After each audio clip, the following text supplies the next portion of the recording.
I want to thank you all for coming here tonight. Tonight we have 3 Republican clubs that came together to bring you this debate.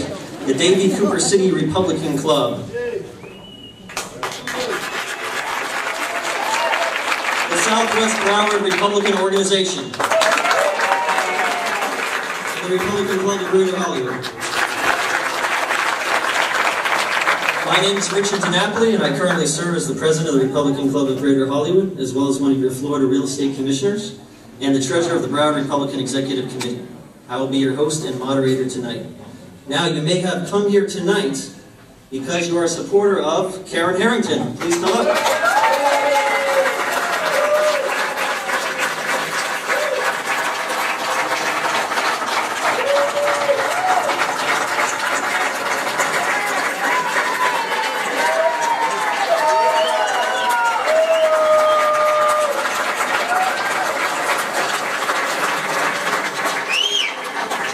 Maybe because you're a supporter of Robert Lowry.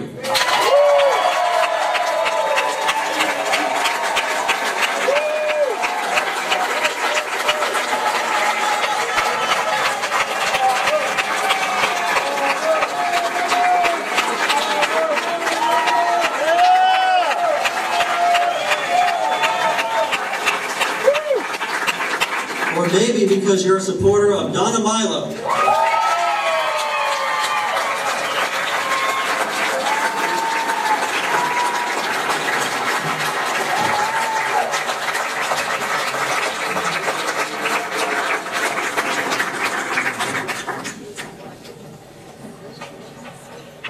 Or you could just be an undecided voter coming to see what these candidates are all about here tonight.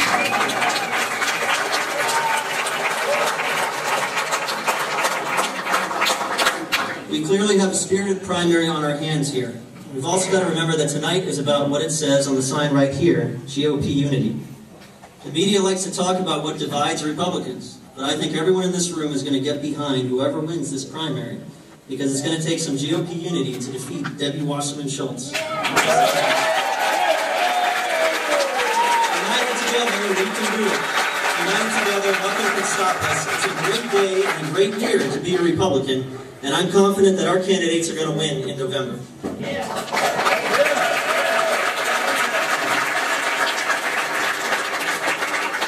Now for the ground rules. Tonight is as much about all of you as it is about our candidates, because all of the questions here tonight will be submitted by you, our audience, in those boxes right there. Questions are going to be by topic, and we have removed duplicates. Questions will be drawn at random. The candidates do not have any prepared notes, only pads to write on at each of their podiums. Each candidate will be given a 3-minute introduction. The other ground rules are that this is a Republican event, and we reserve the right to enforce the rules and procedures of the RPOF. In all fairness to the candidates, we have authorized videographers from each campaign filming tonight. There will be 3 questions presented from each topic. The candidate being asked the question will have 2 minutes to respond. Each other candidate will have a 1-minute rebuttal period. If necessary, I will reserve the right to grant an additional 15 seconds to a candidate. Ishmael Monroy from the Southwest Broward Republican Organization will be our timekeeper. After all the questions are asked, each candidate will have a 3-minute closing statement. While there is nothing wrong with showing your support for your preferred candidate, I ask that everyone be respectful and remember that most of us here are Republicans. We'll begin with introductory statements in alphabetical order, starting with Karen Harrington. You have 3 minutes. Thank you very much, Richard. We didn't do a mic check. But once again, I would like to thank all 3 clubs for participating here this evening. And I'd like to thank Richard for being the moderator of tonight's event. I would also like to acknowledge each and every one of you for coming out here today and taking an interest in this primary. These elections this November are very important to all of us. And I know you have busy schedules and lives. So thank you for coming out here tonight. And last but not least, I would like to thank my family for their support. I am joined tonight by my mother and father, my wonderful husband Glenn, 2 of my 3 children, Ashley and Ryan, my beautiful grandchildren, Kaylee and Dylan, and my son-in-law, Kurt. Thank you all so much, and it's because of your wonderful support, both in business and in my personal life that I have been able to take this journey, a journey to defeat one of the most radical liberals we have representing us in Washington right now.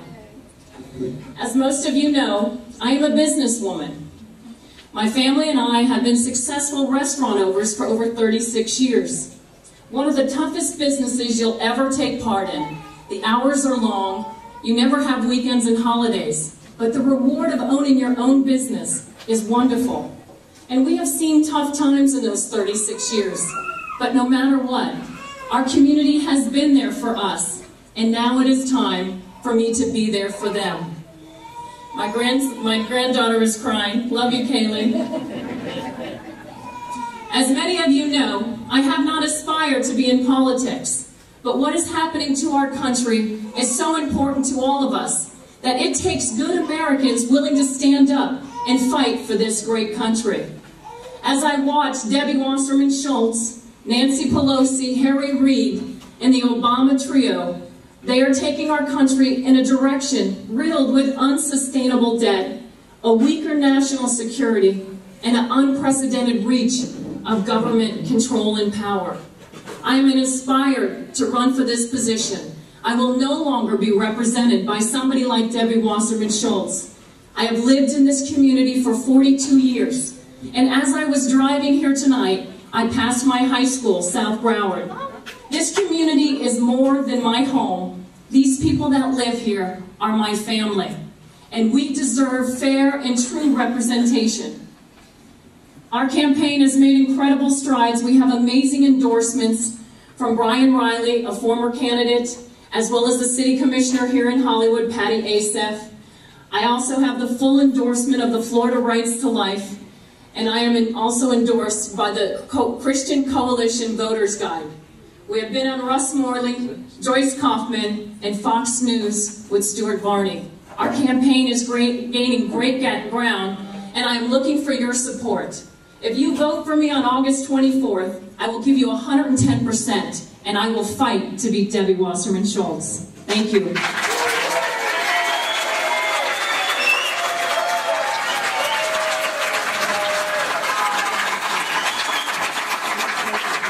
Lowry, 3 minutes. Ladies and gentlemen, thank you all for showing up tonight, and welcome. Welcome to my backyard. This is a special building for me because this is actually where I vote. For the past 5 elections, I walked down that hall and stood in line with almost every Democrat that lives in Broward County. And although I seemed outnumbered, we are united because we share a common history, a rich history as Americans. And we also are unified as Americans in a common theme of freedom and liberty. And that's why we're here tonight. Because you and I share that concern that this country's at a crossroads never seen before. We're here tonight not just to hear 3 candidates, but also because we're fearful of what we are going to do as a generation. Because we know that previous generations have always done the right thing. They fought our wars. They had economic strife. They had economic good times. But they always put America first. And I question whether our Congress and the current administration is doing that today. And are we going to be the first generation to leave our children a worse country than the ones that we inherited? That's why we're here today, and that's why I'm running. 15 months ago, I stood in this very same room and had my first speech to the Southeast Broward Republican Party when I announced my candidacy. A month before that, it was Marco Rubio that was in this room announcing his candidacy. A month before that, Obama had his inauguration. Between the 3 events, I had no choice. You had no choice to be here either, did you?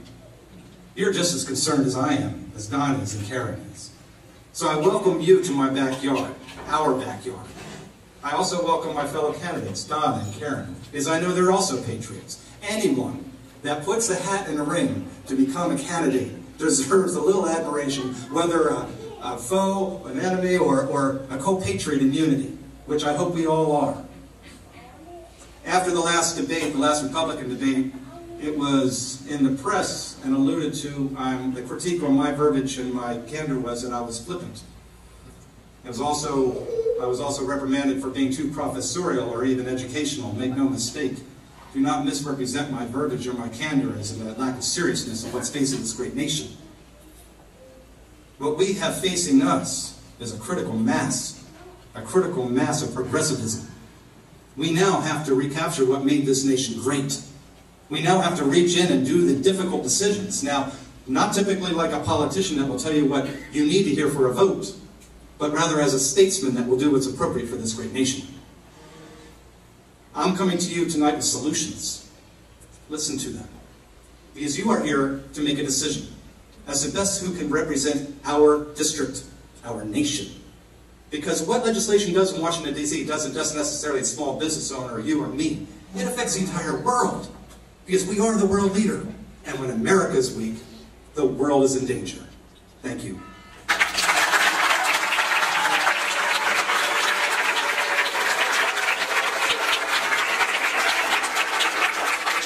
Now Donna Milo, 3 minutes. Thank you. I'd like to thank everyone for being here tonight. I had to think a lot before I decided to run.